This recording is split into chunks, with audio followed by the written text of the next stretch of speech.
যে প্রবাসী বিগত 4 বছর ধরে অপেক্ষা করছে কবে সে বিমানে উঠবে, কবে সে উড়াল দিবে বাংলাদেশের নামে। অপেক্ষা কি ওই প্রবাসীকে জিজ্ঞেস করে দেখুন, যে প্রবাসী সেই 4 বছর আগে 2 বছর আগে তার সদ্য ভূমিষ্ঠ হওয়া সন্তানটাকে রেখে এসেছিল।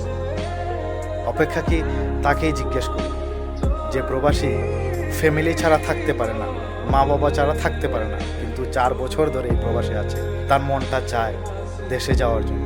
প্রত্যেকটা রাতে সে প্রহর গুনে বছরটা গেলে ছুটি পাবো, দেশে যাব, মা বাবার মুখ দেখবো, মায়ের হাতে রান্না খাবো, প্রিয়তমা স্ত্রীর সাথে একান্তে সময় কাটাবো, বন্ধু বান্ধবের সাথে ঘুরে বেড়াবো, আত্মীয় স্বজনের মুখ দেখবো, ভাই বোন মা বাবা সবাই মিলে একসাথে বসে ভাত খাবো।